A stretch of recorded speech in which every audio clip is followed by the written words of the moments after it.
All right, we've got the weekly blog post. We're going to go over the release for Daredevil Modern.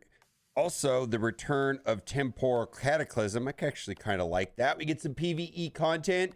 And then also there's going to be an extension of Twitch drops. And I also want to remind you is that next week is April 1st. And last year for April 1st on Fool's Day, they did the big heads, which I thought was kind of fun. Maybe they'll do that again. We will see. I'm expecting something. We'll have to see what that turns in to be. Weekly blog, The Man Without Fear. Here's your battle plan for the 29th through the 4th.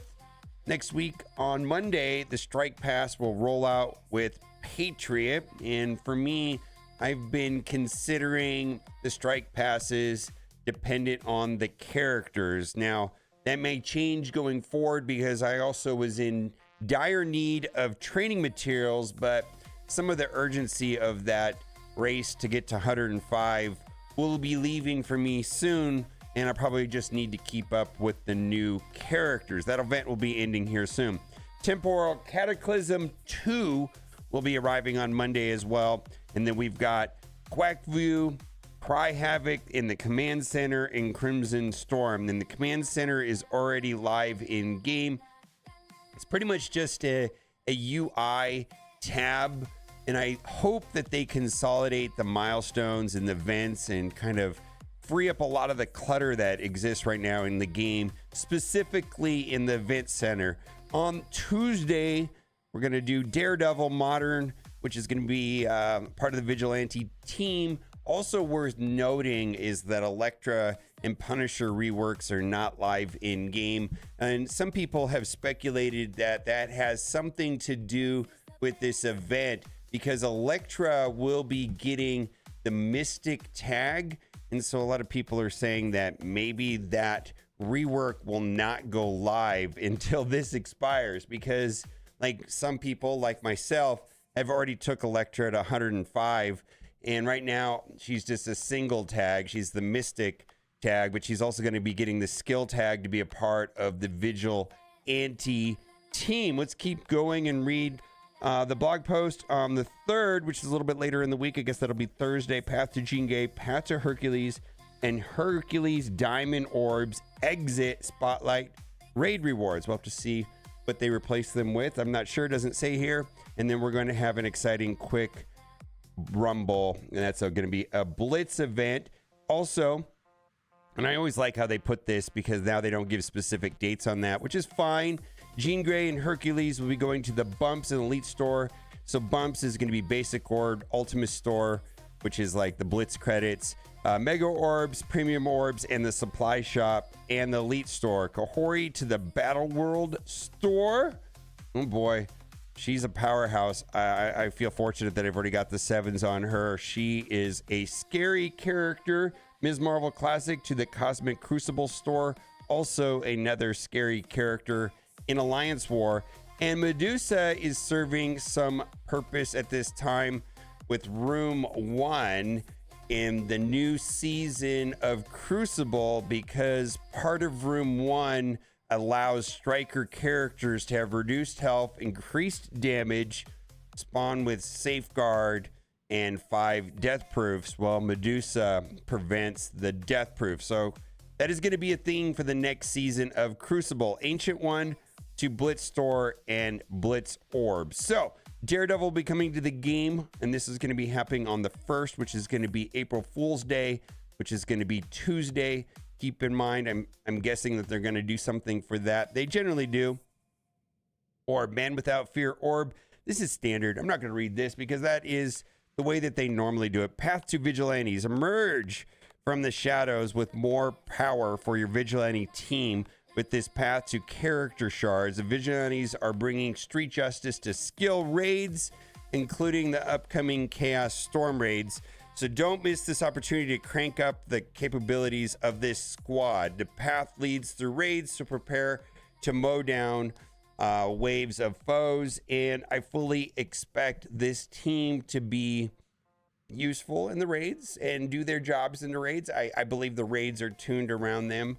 They most certainly have eliminated the use of Spider Society and the new raids because of the way that they remove positive effects, including Safeguard with the boss bonus. So you're not going to be able to use Spider Society from what I can see. There might be another way of doing it, but I don't see it. Other thing too is that they're going to be a string chain offer according to data mines. So that's subject to change for Daredevil. And those are the ones that I like because sometimes I can unlock a character for $5. You know, you get the basic string orb and, you know, you just buy the first offer, see what you get.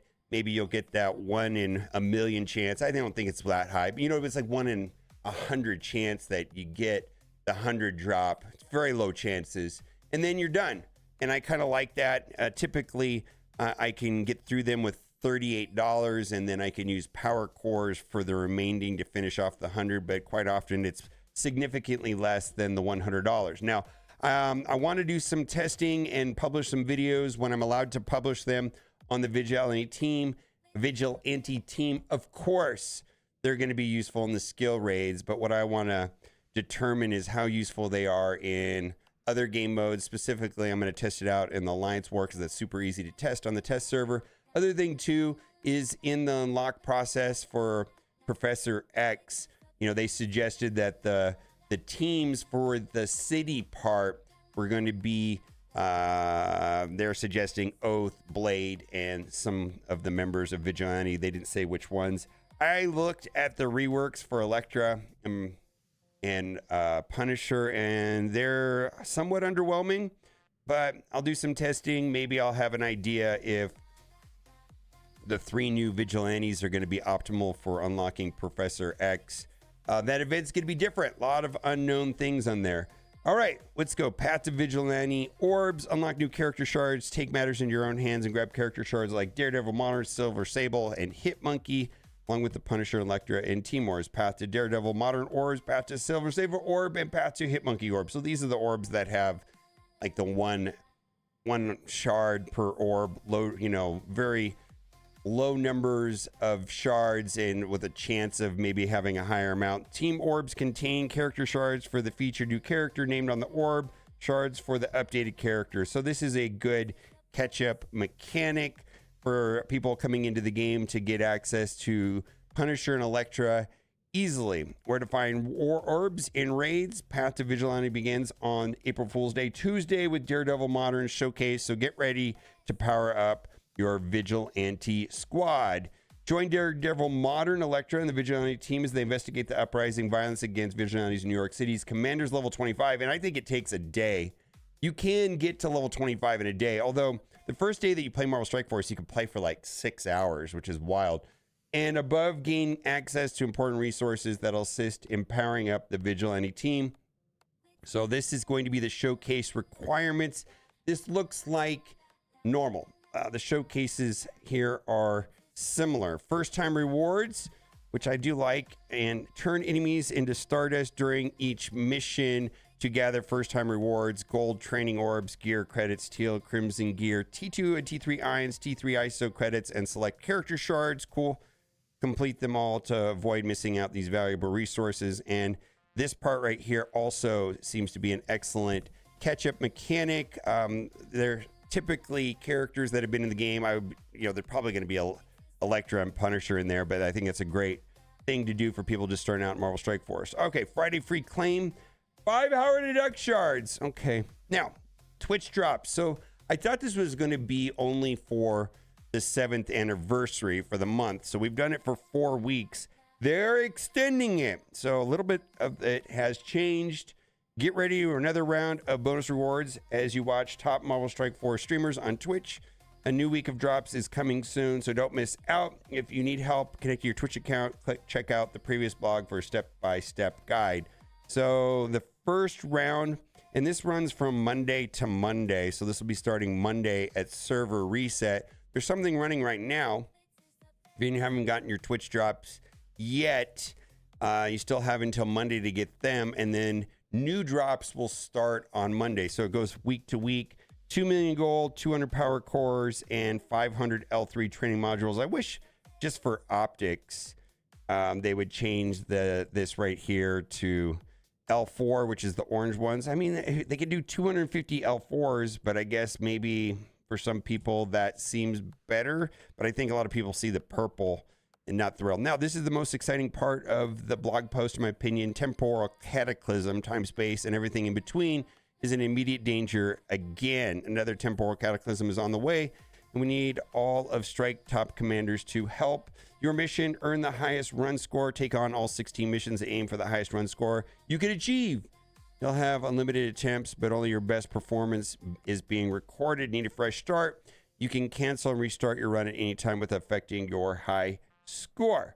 So this is going to be familiar in that similarity to that of like the legendary unlocks, like for the Horsemen. So it's a Scourge event in some ways. A little different. We'll keep going. Requirements. Temporal Cataclysm requires only the cream of your crop. Gear tier 18 from many of the missions, and gear tier 19 non-mythic characters for the final push. Choose difficulties and packs. Choose from 16 difficulties, which not only increases the difficulties of your enemies, but earn you more points. You also have a limited number of combat modifiers at your disposal, which can bolster enemies and or hinder your teams while also rewarding you with additional points. Typically in the past, there was a situation where you put almost all of them on, but the serums, which seem to be the most efficient way of getting points and allowing your team to do well. There's been times where if you don't put the combat modifiers on, it's actually harder for you. So a lot of the combat modifiers, which give you extra points in the event, give yourself a significant advantage over your opponent. Rewards. In exchange for preventing the total temporal collapse of reality, Strike is offering Thanos diamond costume. What does that look like? And global milestone points. I guess I don't know what that looks like. Maybe it's in game and I just overlooked it, or I've already know what that is. All right, so this happens on Monday. I will be live on Twitch because this is when drops start, and I will be running through Temporal Cataclysm. Global milestone cataclysmic completion, as if preserving the space-time continuum wasn't ignored. Global milestones will provide the community extra rewards for everyone's teamwork. So this is something that they started last week, which was tied to arena. As long as you did one arena battle, you got the rewards. Everybody that played, got points. It was a global milestone based off of everybody's participation. And I like the rewards. The rewards were good. Although it just kind of strange to me. Feels like it's a monstrous group project. Okay. How to earn progress. Complete temporal cataclysm runs. All right. Rewards. You got the crystal fragments, which go towards getting Lilandra up and running. All right. Starts on Monday. All right. We'll work together to earn extra fragments for your personal mission, powering up Lilandra with character shards and X-Man in space. Blast off on a mission fueled by the X gene that promises to bring home a bounty of space loot, including Havoc character shards and gear for your roster. Make your mark on the monthly leaderboards to grab the new and improved Diamond Champions 5 orb. So this is the month-long event, which that'll be starting. It starts every month, right? So this is just going over that. I don't have a lot of feedback on how this is going to work and how it's going to play out, but I feel like this is pretty much routine at this moment for Marvel Strike Force with the month-long events. So Twitch drops more next week. Also, Daredevil. Also, Temporal Cataclysm. See you there. Bye for now.